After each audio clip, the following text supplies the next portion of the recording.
अस्सलाम वालेकुम बेटा। इलेक्ट्रॉनिक कन्फ्यूजन जो है ये चल रही है हमारे पास, और जो है इसमें नेक्स्ट जो है हमारे पास कुछ छोटा सा एक प्रॉब्लम रह गया था, उसको हम सॉल्व करते हैं। उसके बाद हम आगे बढ़ते हैं, and that is ground state and excited state. तो द फर्स्ट थिंग इज, पहले आपको नोट से दिखाता हूँ, उसके बाद फिर हम आगे बढ़ते हैं।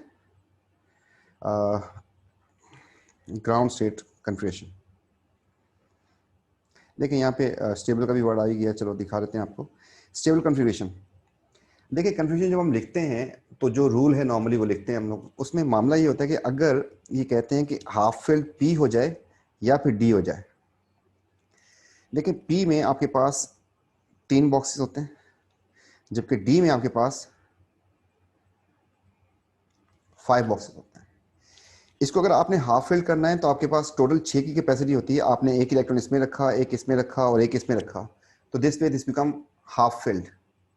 इस तरीके से पी जो है 3 पे जाके हाफ फिल्ड हो जाएगा। डी की बात करते हैं तो डी जाके 5 पे हाफ फिल्ड हो जाएगा, तो डी 5 पे, क्योंकि इसमें 10 आ सकते हैं। तो ये कहता है कि these are more stable confusion normal से। मतलब अगर आपके पास P2 आ रहा है या P1 आ रहा है तो उससे ये ज्यादा स्टेबल कन्फ्यूजन होगी। इस तरीके से D4 आ रहा है, D5 आ रहा है, D6 आ रहा है, तो D5 अगर हो तो दैट इज मोर स्टेबल। और उसकी वजह क्या है कि इसकी वजह यह है कि अगर आपके पास एक ऑर्बिटल के अंदर एक इलेक्ट्रॉन होता है तो उसमें रिपल्जन होगी नहीं, ठीक। और इसमें हम कह रहे हैं कि ये because the experience minimum repulsion, इसमें रिपल्जन नहीं होती, इसलिए ये मोर स्टेबल कन्फ्यूजन काउंट की जाती है। जबकि फुलफिल्ड पी फुलफिल्ड कैसे होगा? अगर अब आप इसमें इसकी पेयरिंग स्टार्ट कर दें, आपको याद होगा तो हमने कहा था कि आपको ये जो है दोनों की स्पिन जो है अपोजिट होनी चाहिए, ताकि एक दूसरे की जो इनकी रिपल्जन है वो कम हो सके। इस बेस के ऊपर जो है हमने इसको डी की बात करते हैं, तो डी में आपके पास जब 10 इलेक्ट्रॉन्स आ जाएंगे, पी 6 पे हो जाएगा और डी 10 पे हो जाएगा, तो इनको कहते हैं मोस्ट स्टेबल। यहां पर देखें वर्ड मैंने यूज किया था मोर स्टेबल है, मतलब ये स्टेबल तो है लेकिन इतना अच्छा नहीं जितना ये ज्यादा स्टेबल है। वो मोर स्टेबल क्यों था? क्योंकि इसमें रिपल्जन जो है मिनिमम हो जाती है। ये मोस्ट स्टेबल क्यों है? क्योंकि कन्फर्मेशन ऑफ नोबल गैस मिल जाएगी इसको, इसका ऑक्टेट कंप्लीट हो जाएगा, डी 10 हो जाए या फिर पी 6 हो जाए तो इसलिए जो है इसे हम कहते हैं कि हमें ये बात पता होनी चाहिए कि पी जो है किस फॉर्म में मोर स्टेबल होता है, किस फॉर्म में मोस्ट स्टेबल होता है, और डी किस फॉर्म में मोर स्टेबल होता है और मोस्ट स्टेबल होता है। ये कैसे था? ये बहुत सारे एलिमेंट्स को जब चेक किया गया तो पता चला कि ये जो है अब रेजिस्ट कर रहे हैं या फिर इस फॉर्म में ज्यादा एग्जिस्ट कर रहे हैं, तो इससे पता चला कि ये कन्फ्यूजन जो है नॉर्मल कन्फ्यूजन से जरा बेटर है, जरा ज्यादा स्टेबल है। अब इस बेस के ऊपर वो ये कहता है कि अगर कभी ऐसा हो कि सेक्रीफाई करना पड़ जाए एस को, if promotion of one electron from S orbital to P make और डी हाफ फिल या फुल फिल कर दे, तो ये होता है, और इस तरीके से कंफ्यूजन जो है वो मोर स्टेबल हो जाती है। ये बात थोड़ी सी समझने की कोशिश करते हैं। तो जैसे मेरे पास अगर मैं कार्बन की बात करता हूं, कार्बन 6 होता है एटॉमिक नंबर, इसकी कंफ्यूजन लिखी 1s2 and 2s2 and 2p2, 6 electrons पूरे हो गए। इसका जो सेकंड शेल आ रहा है आपके पास, this is first shell, this is first shell and this is second shell. तो आपके पास जो सेकंड शेल आ रहा है इसका, इसमें अगर गौर से देखें, इसको खोल देते हैं हम लोग, इसमें आपके पास 2 इलेक्ट्रॉन्स यहाँ पर हैं, पी की एनर्जी थोड़ी सी ज्यादा होगी और इसमें 2 इलेक्ट्रॉन्स हैं।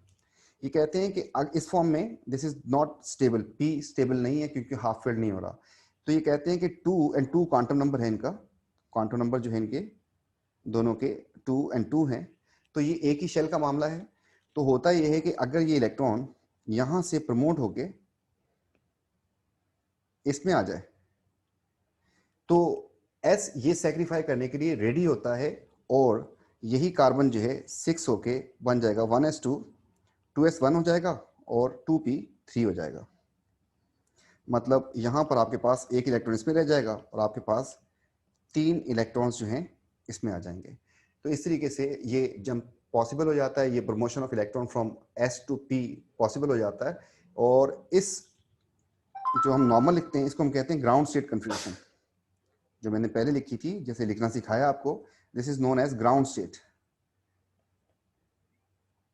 और इसको जब ये प्रमोशन हो जाता है इसे हम कहते हैं एक्साइटेड स्टेट कन्फिग्रेशन। तो अगर मुझसे कहता है कार्बन की ग्राउंड स्टेट लिखो तो मैं ऊपर वाली लिखूंगा कन्फिग्रेशन, और अगर मुझसे कहता है कि एक्साइटेड लिखो तो फिर मुझे चेक करना होगा कि क्या ये एक्साइट में जाएगा या नहीं जाएगा। मतलब सिर्फ एक इलेक्ट्रॉन प्रमोट कर सकता है, एक से ज्यादा नहीं कर सकता। कार्बन से पहले जो एलिमेंट होता है दैट इज बोरॉन। मैं चलता हूं बोरॉन के ऊपर विच इज 5, तो मैंने लिखा 1s2 2s2 एंड 2p1। अब इसमें अगर आपके पास देखें यहाँ पे 2 इलेक्ट्रॉन्स हैं और यहाँ पर 1 इलेक्ट्रॉन है, तो ये जो है सिर्फ एक इलेक्ट्रॉन की प्रमोशन कर सकता है। क्या इसके प्रमोट होने से क्या ये हाफ फिल्ड हो जाएगा? ये अगर हो नहीं सकता तो फिर इसका मसला रहेगा। तो इस केस में जो है अगर ये इलेक्ट्रॉन प्रमोट हो भी जाए तो ये एक इलेक्ट्रॉन दे सकता है, और एक इलेक्ट्रॉन देने से इसके पास जो इलेक्ट्रॉन्स हो जाएंगे वो कुछ ऐसा हिसाब किताब हो जाएगा कि इसमें एक रह जाएगा और इसमें आपके पास ये हो जाएंगे। तो इसकी सेक्रीफाई करने से कोई फायदा तो नहीं हुआ। मतलब ये है कि पी जो है उस वक्त ही आवाज लगाएगा, उस वक्त ही कॉल करेगा एस इलेक्ट्रॉन्स को कि यार मुझे एक चाहिए, तो फिर ये काम हो सकता है। अगर एक से ज्यादा चाहिए तो एस तो दोनों इलेक्ट्रॉन तो नहीं दे सकता, ये कंफर्म है। तो दिस इज नॉट पॉसिबल। तो ये कहाँ में मसला आएगा? जहाँ पे एक इलेक्ट्रॉन से कोई हाफ फील्ड हो रहा हो या फुल फील्ड हो रहा हो उसमें मसला आएगा, और वहां पर हमें थोड़ा सा विजिलेंट होना पड़ेगा। और वो 4 एलिमेंट्स जो है मैं आपको अभी दिखा भी दूंगा कि वही 4 एलिमेंट्स हैं जिसके बारे में ग्राउंड और एक्साइटेड की बात करेगा वो। तो पहली बात तो ये। तो हम यहाँ पर आते हैं। तो पहली बात अब तक जो हमने सीखी वो ये कि 4s जो है, जो p और d हैं हाफ फील्ड में मोस्ट स्टेबल होते हैं, फुल फील्ड में मोस्ट स्टेबल होते हैं। तो इनके क्वेश्चन भी हम लिखेंगे एट द एंड। तो ग्राउंड स्टेट कन्फिग्रेशन क्या होती है? ग्राउंड स्टेट कन्फिग्रेशन जो है, जो कन्फिग्रेशन नॉर्मल लिखते हैं, normal configuration electronic configuration as per rules जो लिखी जाती है, जैसे मैंने कार्बन के लिए लिखा कि 1s2 2s2 एंड 2p2, इसको हम कहते हैं ग्राउंड स्टेट कन्फिग्रेशन। तो एक्साइटेड स्टेट क्या होती है? एक्साइटेड स्टेट कन्फ्यूजन ये होती है कि after promotion of 1s electron, देखिए 1 को हमने मार्क किया है, सिर्फ एक इलेक्ट्रॉन s का जो है प्रमोट हो सकता है, वो s की इजाजत देगा। इलेक्ट्रॉन टू p और d make it half filled और full filled, it is termed as excited state. जैसे कार्बन की एग्जांपल थी, यहां पर ये इलेक्ट्रॉन अगर प्रमोट होकर यहाँ पे आ जाए तो आपके पास ये बन जाएगा इस तरीके से। अब ये बात हल्की सी बता के जा रहा हूँ कि जितने अनपेयर्ड इलेक्ट्रॉन्स होते हैं उतनी वैलेंसी होती है।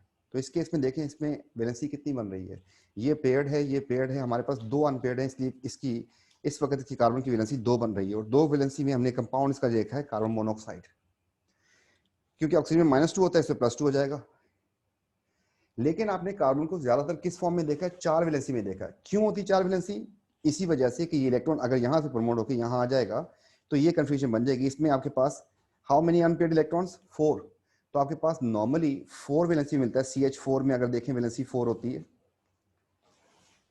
-4, क्योंकि ये +4 होगा।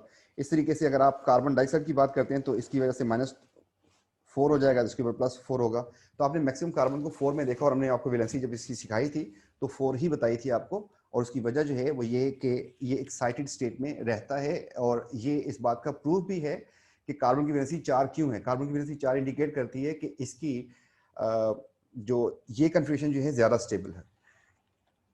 इसके अलावा जो है हमारे पास ये मसला आएगा क्रोमियम, कॉपर और सिलिकॉन में। तो हमें इनके लिए जरा देखना होगा। तो यहां पर मैंने इसको मार्क किया, क्रोमियम है मेरे पास, कॉपर है और सिलिकॉन है। इसके साथ ही चौथा मैं कार्बन भी लिखने जा रहा हूं, कार्बन भी लिख देते हैं 6। अगर आप गौर से पहचानते हैं इस बात को तो ये दोनों ग्रुप 4 के हैं, ये दोनों ग्रुप 4 के हैं। इनकी कन्फ्यूजन P2 पे खत्म होनी है, इसलिए ये काम कर रहे होते हैं। और इनकी कन्फ्यूजन लिखने जा रहा हूं मैं। तो ये हो गया आर्गन, फिर 4s2 एंड 3d4। तो आपको बताया था 21 तो D1, 24 तो D4, इस तरीके से। कॉपर के लिए लिखेंगे हम लोग आर्गन 4s2 एंड 3d 9, 29 तो D9। सिलिकॉन के लिए लिखेंगे हम लोग 1s2 2s2 2p6 3s2 and 3p2। जबकि इसके लिए लिखेंगे हम लोग 1s2 2s2 एंड 2p2। अब अगर आप इनको गौर से देखें तो इन सब के साथ एक ही मामला है कि अगर इसको एक इलेक्ट्रॉन मिल जाए तो ये हाफ फिल्ड हो जाएगा, इसको एक इलेक्ट्रॉन मिल जाए तो ये फुल फिल्ड हो जाएगा, इसको एक इलेक्ट्रॉन मिल जाए तो ये हाफ फिल्ड हो जाएगा। सिमिलरली इसके साथ भी ये मामला है। तो हमने यहाँ पर इनके एक्साइटेड स्टेट लिखते हैं तो एक्साइटेड का मामला ये हो जाएगा, ये बन जाएगा आपके पास आर्गन इसका 4s का एक इलेक्ट्रॉन प्रमोट होकर यहाँ आ जाएगा, तो ये बन जाएगा 4s1 एंड 3d5। जबकि दूसरे केस में हमारे पास हो जाएगा आर्गन 4s1 एंड 3d10 हो जाएगा ये। इसलिए हमने वहां पर पीरियोडिक टेबल में आपको ये करेक्शन करवाई थी। ठीक है, ये आपको दिखा के चलते हैं। तो आप देखें कि यहाँ पर क्रोमियम था 24 वाला और 29 वाला, जिसकी ओरिजिनल कन्फ्यूजन हमने लिखने की कोशिश की, फिर हमने कहा कि ये ऐसा नहीं होता। उसकी वजह क्या निकली? अब इसका आंसर क्या होगा कि ये ग्राउंड में क्यों नहीं एग्जिस्ट करता? क्योंकि excited state is more stable. D half filled हो रहा है और डी फुल फिल्ड हो रहा है, जिसकी वजह से ये ज्यादा स्टेबल कन्फिगरेशन है। यहाँ पर अगर आते हैं तो एक इलेक्ट्रॉन अगर यहाँ पे मूव कर जाए तो ये भी हाफ फिल्ड हो जाएगा। तो हमने लिखा 1s2, 2s2, 2p6, 3s1 and 3p3। इसमें आते हैं तो 1s2, 2s1 एंड 2p3। अगर आप यहाँ पे गौर से देखें तो ये हाफ फिल्ड हो गया, मोर स्टेबल हो गया। ये भी हाफ फिल्ड हो गया, मोर स्टेबल हो गया। ये फुल फिल्ड हो रहा है डी, तो मोर स्टेबल, और ये भी ज्यादा स्टेबल हो गया। आप देखें, इसके लिए आपको बता दें कि ये जो है ट्रांजिशन मेटल्स जो हैं, इनके लिए ये कन्फ्यूजन चलती ही नहीं है। This is wrong. आपने लिखी, आपसे कहे ग्राउंड या आपसे बोले एक्साइटेड, ये रहते ही एक्साइटेड में, मतलब इसकी कन्फ्यूजन होती ही है। और उसकी वजह क्या है कि अगर आपके पास कार्बन की बात करते हैं तो 2s 2p में काफी डिफरेंस होता है। 2s में इलेक्ट्रॉन्स और 2p में काफी डिफरेंस होता है। You need to provide energy, energy provide करेंगे तो ऐसा होगा। लेकिन 4s और 3d में जो डिफरेंस होता है दैट इज टू स्मॉल, जिसमें ये जंपिंग आराम से हो जाती है। इस बात को मैं थोड़ा सा एलोबरेट कर दूं। अगर मैंने इस एक्सिस पे एनर्जी प्लॉट कर दी तो मेरे पास, अगर मैं 2s कहता हूं यहां पर है, तो 2p जो है आपका थोड़ा सा इससे हाई एनर्जी पे होगा। तो आपको ये जो एनर्जी है इनकी मैं मार्क कर दूं, this energy is 500 and this energy is 200, means you need to provide energy to promote this electron here. अगर आपको यहाँ पे प्रमोट करना है तो इसके लिए हम एक्साइटेड का वर्ड यूज करते हैं। लेकिन जो 4s और 3d का चक्कर होता है, तो आपके पास 4s की एनर्जी जो होती है, ये हमने 4s बना दिया यहाँ पर, इसकी एनर्जी जो है लेट्स से इट इज 1000, तो 3d की जो एनर्जी होती है वो इसके बिल्कुल पास होती है, and that will be 1010। D की एनर्जी इतनी होती है। तो अगर आप इसको एनर्जी दें या ना दें, ये इन्वायरमेंट से ही एनर्जी पिक करता है और प्रमोट कर जाएगा इलेक्ट्रॉन यहाँ से यहाँ। तो इसमें आपके पास ये ऑलरेडी प्रमोटेड होता है, ये रुकता ही नहीं है इस फॉर्म में, ग्राउंड स्टेट में रहेगा ही नहीं। कौन? 4s 3d। उसकी वजह क्या है? The energy difference is too small. जबकि कार्बन में या सिलिकॉन में इसको जंप करने के लिए एनर्जी इज रिक्वायर्ड, तो उसमें जो है हम ग्राउंड भी लिखते हैं और एक्साइटेड भी लिखते हैं, जबकि ट्रांजिशन में सिर्फ एक्साइटेड ही लिखनी होगी। तो ट्रांजिशन में ये बात हम यहाँ से कट करने जा रहे हैं, क्योंकि ग्राउंड स्टेट कहे या एक्साइटेड कहे, आपको लिखनी ही ये कन्फ्यूजन है। इसको मैं यहाँ से कॉपी करके इस तरफ ले आता हूँ। तो यहाँ से कॉपी किया हमने और यहाँ पे पेस्ट कर दिया इसको। चाहे बोले ग्राउंड, चाहे बोले एक्साइटेड, असल में उसको बोलना ही नहीं चाहिए इसके लिए। वो कहेगा कॉपर की और क्रोमियम की कन्फ्यूजन लिखो, तो आपको ये लिखनी होगी। ठीक हो गया जी। तो इसलिए जो है हमने ये वाली बात आपको समझाने की कोशिश की कि 4s जो है उससे इलेक्ट्रॉन की एक प्रमोशन जो है दैट इज पॉसिबल, एक इलेक्ट्रॉन वो दे सकता है। किस लिए? पी को या डी को, कि अगर वो स्टेबल हो रहे हैं तो उनको स्टेबल करते हैं। ये वाली बात जो हमने अभी की आपको, ये यहाँ पर लिखी हुई है नोट्स में, और वो ये है कि in D element only excited state confusion exist. तो ये बात हमने मार्क कर दी, ओनली एक्साइटेड ही एग्जिस्ट करती है, because the energy difference of 4s and 3d is almost negligible, so electron is easily promoted to 3d, while in carbon and silicon energy is required, उसमें नीड होती है energy की, तब promote करते हैं और फिर जो है ये मामला बनता है। ठीक हो गया। तो यहाँ पर हम थोड़े से इसके कुछ क्वेश्चंस देखते हैं। उससे पहले जो है हम एक छोटा सा टर्म है वो उसको कंप्लीट करके फिर निकलते हैं आगे। एक टर्म है हमारे पास आइसो इलेक्ट्रॉनिक। ठीक है, देखिए आइसो का टर्म आपके पास केमिस्ट्री में बार बार आएगा। आप लोगों ने आइसो का टर्म कहाँ पे सुना था? आप लोगों ने आइसोटोप में सुना था कि उनके टॉप सेम होते हैं, उनकी बेसिस सेम होती हैं, उनका एटॉमिक नंबर सेम होता है। इस तरीके से आइसोमर सुना था, सेम यूनिट्स। ठीक है, मोनोमर एक unit, polymer many units, isomer same. Iso electronic का मतलब होता है कि ऐसे पार्टिकल्स जिसमें सेम नंबर ऑफ इलेक्ट्रॉन्स हों, ऐसे पार्टिकल्स जिनमें इलेक्ट्रॉन का नंबर सेम हो, उन सबको हम आइसो इलेक्ट्रॉनिक कह सकते हैं। वो आयंस भी हो सकते हैं, वो मॉलिक्यूल्स भी हो सकते हैं, और इस तरीके से। तो यहाँ पर ये आपके पास कुछ क्वेश्चन दिया है आइसोइलेक्ट्रॉनिक के लिए। हमने पहली बात हमारे पास डेफिनेशन हो गई आइसोइलेक्ट्रॉनिक की। तो आइसोइलेक्ट्रॉनिक जो है ऐसे पार्टिकल्स होते हैं जिनके इलेक्ट्रॉन सेम होते हैं। इनको देखते हैं सबको। एटॉमिक नंबर फ्लोरीन का 9 है, नियोन का 10 है, कार्बन 6 होता है एंड हाइड्रोजन 1 होता है, सोडियम इज 11। तो इसने नेगेटिव चार्ज की वजह से इसका नंबर हो गया 10। नियोन में कोई ना इलेक्ट्रॉन लूज किया ना गेन किया तो 10। कार्बन, एक कार्बन में 6 होते हैं और 4 हाइड्रोजन हो गए तो टोटल मिला के 10। सिमिलरली सोडियम ने एक इलेक्ट्रॉन जब लूज कर दिया जिसकी वजह से इसमें भी 10। ये सारे particles they are isoelectronic to each other. अब ये कह रहा है कि write two cations, two anions and two molecules which are isoelectronic with argon. Argon का एटॉमिक नंबर क्या होता है? 18। आपको इसके एनाइन बताने हैं, मतलब ऐसे पार्टिकल जिन्होंने इलेक्ट्रॉन गेन किया और 18 हो जाए, 18 हो जाए उनका टोटल इलेक्ट्रॉन्स। ऐसे पार्टिकल्स भी बताने हैं जो लूज करके 18 बना रहे हो, और ऐसे पार्टिकल्स भी बताने हैं जो मॉलिक्यूल्स हों, कोवेलेंट हों। तो इसके लिए आपको थोड़ा सा पीरियोडिक टेबल की तरफ लेके जा रहा हूं मैं। तो पीरियोडिक टेबल में हम यहां पर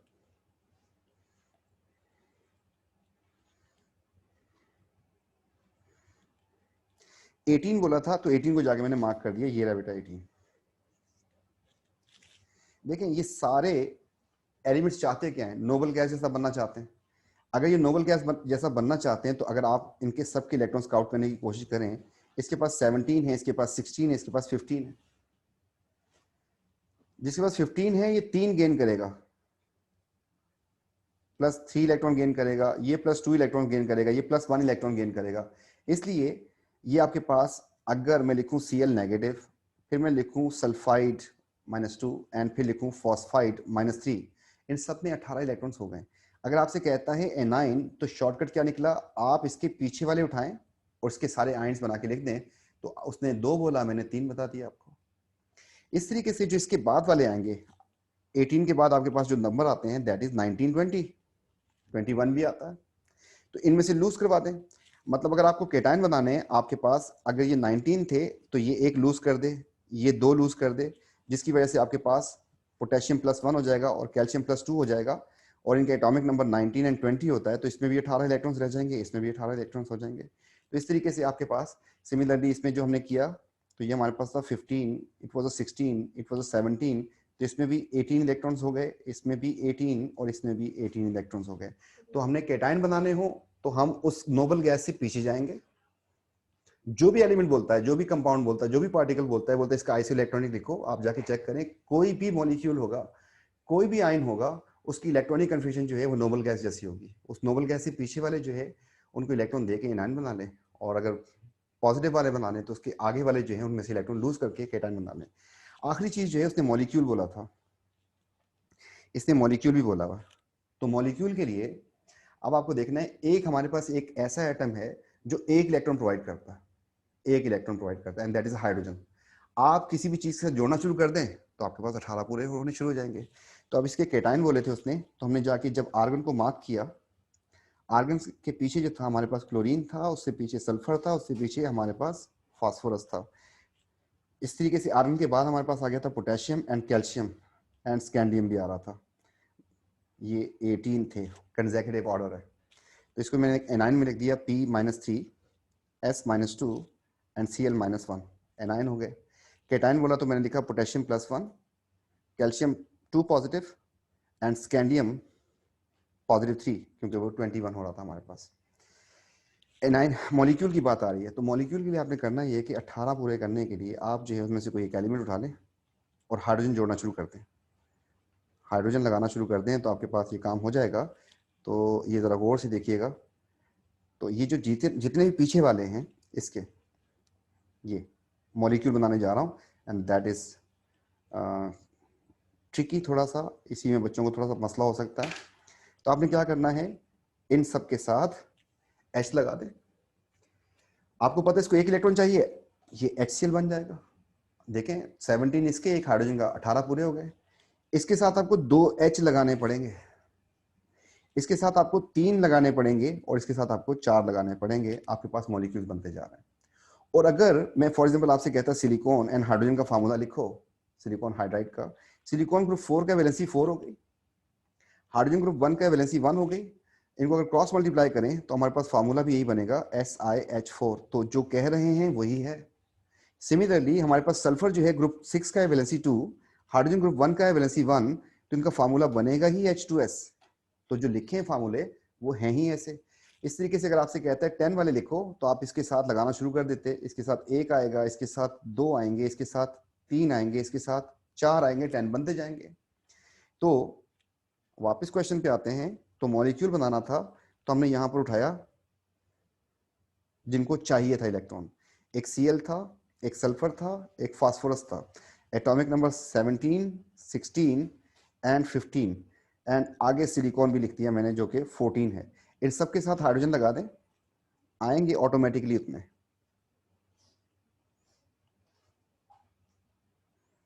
एंड SiH4। तो इस तरीके से जो है आप इनके आइसो इलेक्ट्रॉनिक पार्टिकल्स जो है किसी के लिख सकते हैं। कुछ आपको क्वेश्चंस दिखा दें इसमें। तो हम जो है क्वेश्चंस अब मिल जाएं।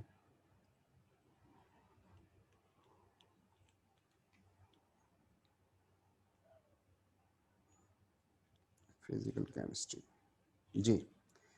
तो यहाँ पर कुछ क्वेश्चन देखते हैं इसमें से, ताकि आपको ये बात सारी क्लियर हो जाए।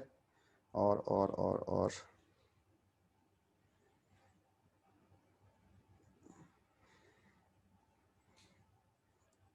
तो एटॉमिक स्ट्रक्चर पे आते हैं। एटॉमिक स्ट्रक्चर जी, ये हमने इसको क्लिक कर दिया। यहाँ पर एक बात नोट करने आप लोग सारे, यहाँ पर मैंने रोका इसको स्क्रीन को।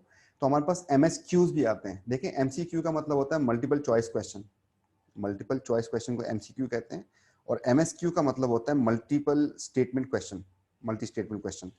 तो इसमें हमारे पास 3 स्टेटमेंट्स दी होती हैं और उसके बाद हमारे पास ऑप्शंस बनते हैं कि अगर तीनों करेक्ट होंगी तो A ऑप्शन होगा, अगर फर्स्ट और सेकंड करेक्ट होगी तो B ऑप्शन होगा, अगर सेकंड और थर्ड करेक्ट होगी तो C ऑप्शन होगा, और अगर सिर्फ फर्स्ट स्टेटमेंट करेक्ट होगी तो D होगा। देखिए ये ऑप्शन फिक्स्ड है, ये बायो में, फिजिक्स में और केमिस्ट्री में फिक्स्ड हैं, ये हिल नहीं सकते। तो आपको इसी की बेस के ऊपर जो है आंसर करने होते हैं। और जो है हम जो है इसमें कुछ क्वेश्चन जो है इससे रिलेटेड करते हैं जो हमारे पास इलेक्ट्रॉनिक कंफ्यूजन का मामला था। अब ये कह रहा है कि आप जो है पहली बात ये बताएं कि इंक्रीजिंग एनर्जी वाला जो ऑर्डर बताएं टाइटेनियम के लिए। टाइटेनियम हो या भाड़ में जाए, कुछ भी हो, आपके पास चेक करना है कि कंसेक्यूटिव ऑर्डर कौन सा बनना चाहिए। देखिए 3s से कहानी स्टार्ट कर रहा है, 3s के बाद 3p आ जाएगा, क्या 3d आएगा उसके बाद? d तो आपको पता है कि जंप करके आगे निकला होता है, दिस इज रॉन्ग। आपको पता है कि 3s भी होगा अपनी जगह पे, 3p भी होगा, 3d को होना चाहिए था, और 4s, 4p, 4d and 4f आपके पास ये स्वैप हुए होते हैं, आपको पता है। इसलिए आपके पास ओरिजिनल में आपके पास होना चाहिए 3s, 3p, उसके बाद 4s होना चाहिए और 3d इधर होना चाहिए। तो ये लिस्टेड ऑर्बिटल के लिए अगर बात करता है तो हमारे पास ये सीक्वेंस होना चाहिए, जिसकी बेस के ऊपर हमारे पास आंसर बन जाएगा 3s, 3p, 4s, 3d, b option बन जाएगा। क्वेश्चन नंबर 4 भी इलेक्ट्रॉनिक कन्फ्यूजन से रिलेटेड है। इसमें ये कह रहा है कि इनमें से कौन सा पार्टिकल ऐसा है जो ऑन लूजिंग एन इलेक्ट्रॉन, जो एक इलेक्ट्रॉन लूज कर दे after losing an electron, on losing an electron. ठीक है, थोड़ा सा इंग्लिश भी इसमें आपको ख्याल करना है। Have set of half filled p orbital.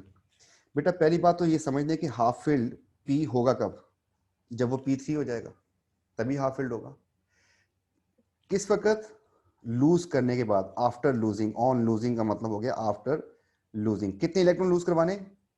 An electron, एक इलेक्ट्रॉन लूज करवाना है। आपको थोड़ी सी ख्वारी से बचाने के लिए मैंने आपको पीरियोडिक के ऊपर कुछ मार्क करवा दिया था। तो उस मार्किंग से क्या फायदा होगा?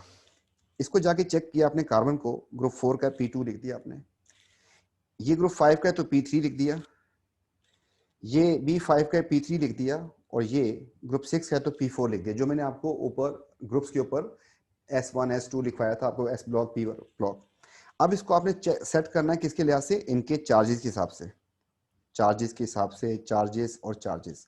बेटा अब जो है P2 ओरिजिनल होता है, -1 का मतलब हो गया इसमें इलेक्ट्रॉन्स कितने हो गए, फिर एक इसने गेन कर लिया ना, तो ओरिजिनल हो जाएगा P3। ये मैंने P2 क्यों लिखा था फिर दिखा देते हैं आपको। P2 लिखने की जो वजह थी वो ये थी कि आपके पास यहाँ पर मैंने S1 S2 लिखवाया था, यहाँ मैंने लिखवाया था P1, फिर P2, फिर P3, फिर P4 एंड P5। तो मैंने सिर्फ कार्बन को चेक किया तो मैंने P4 लिख दिया, नाइट्रोजन को चेक किया तो मैंने P3 लिख दिया, ऑक्सीजन को चेक किया तो मैंने P4 लिख दिया उधर जाके डायरेक्ट। इस बेस के ऊपर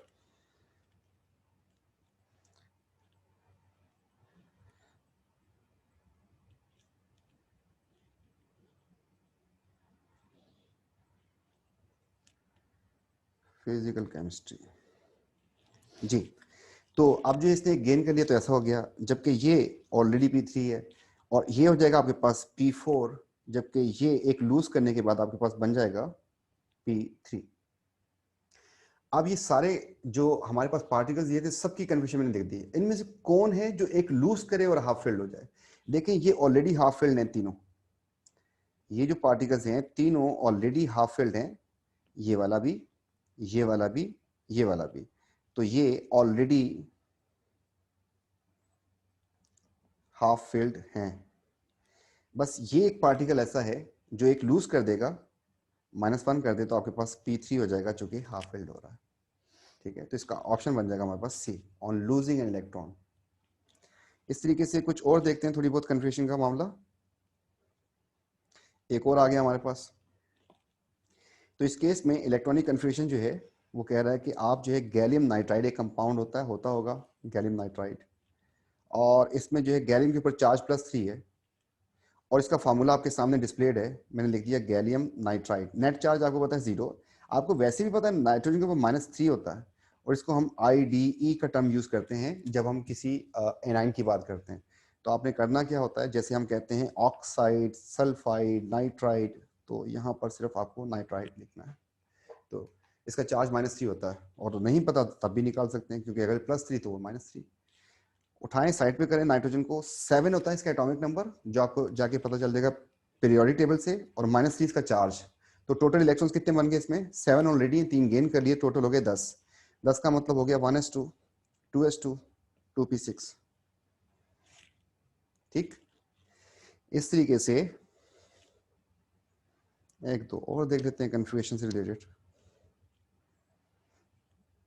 तो अगर मैं यहाँ पे आपसे पूछना चाहूँ कि ये कौन से ग्रुप का है, ये कौन से ग्रुप का है, ये कौन से ग्रुप का है, ये कौन से ग्रुप का है, तो आप इनको देखते साथ पहचान सकते हैं कौन से ग्रुप का है, और उसी की बेस के ऊपर आप जो है बहुत सारा काम कर सकते हैं। तो ये S2 जो है आपको पता है कि दिस इज ग्रुप 2, P1 का मतलब हो गया दिस इज ग्रुप 3, हमने पीरियड मार्क करवाया था, ये ग्रुप 6 है, P4 का मतलब ग्रुप 6, और यहाँ से ये हो गया ग्रुप 8। तो आप इनको पहचान भी सकते हैं। अभी तो खैर ये क्वेश्चन नहीं कर रहे हम, तो आपको वैसे बता रहे हैं। ये क्वेश्चन काफ़ी ट्रिकी है, काफ़ी टिपिकल और इम्पॉर्टेंट भी है, तो ज़रा इसको देखते हैं। ये कह रहा है कि हमने प्लॉट किया है 13 से 18 तक के एटॉमिक नंबर को प्लॉट किया है, और इसमें वो कह रहा है कि आप जो है अनपेयर्ड p इलेक्ट्रॉन्स की काउंटिंग करें, उसका ग्राफ बना हुआ है। तो आप देखें y एक्सिस पे है क्या चीज़, तो y एक्सिस पे he has given you number of unpaired electrons and x axis पे प्रोटॉन दिया हुआ है।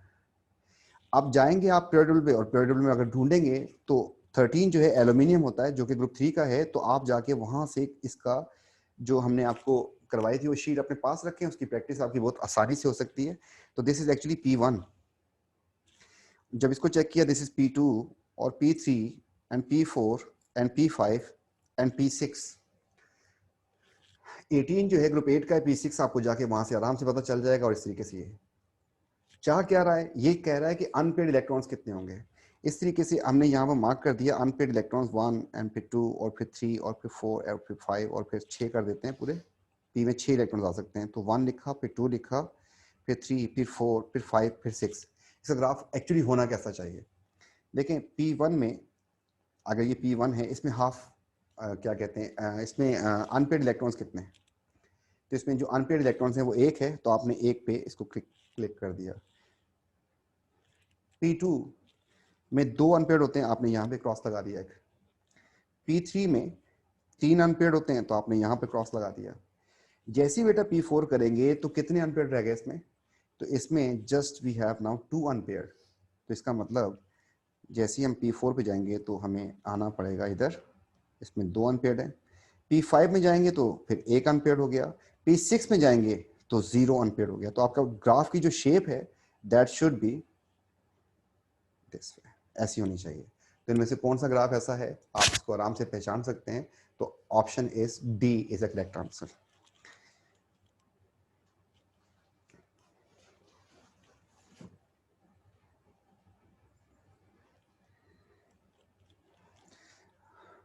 Another question, proton number of element 3 unpaired electrons. How many says 3 unpaired electrons? अच्छी बात हो गई। किस में हो सकते हैं 3 अनपेयर्ड? किस में हो सकते हैं मैं आपको बता देता हूँ। 3 अनपेयर्ड हो सकते हैं या तो P3 में या फिर D3 में।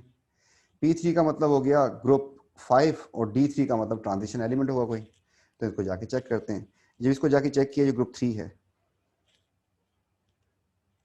इसको जाके चेक किया, दिस इज ग्रुप 3, 13 एल्यूमिनियम होता है, 15 फास्फोरस होता है, ग्रुप 5 का होता है, और 21 जो है this is transition metal which is argon 4s2 and 3d1। तो इसकी कन्फ्यूजन हो जाएगी आपके पास P3, इसकी कन्फ्यूजन हो जाएगी आपके पास P1 and this is also P1। तो P1 में आपके पास अनपेयर्ड इलेक्ट्रॉन्स जो हैं, अनपेयर्ड इलेक्ट्रॉन्स की बात कर रहा, 3 बोल रहा था, तो मैं इसमें मार्क करवा दूं आपको किस में कितने हैं। इसमें एक ही है, P1 में एक ही होगा, P3 में 3 अनपेयर्ड होंगे, जबकि इसमें D में सिर्फ एक अनपेयर्ड है। तो आपका ऑप्शन जो है वो बन गया C।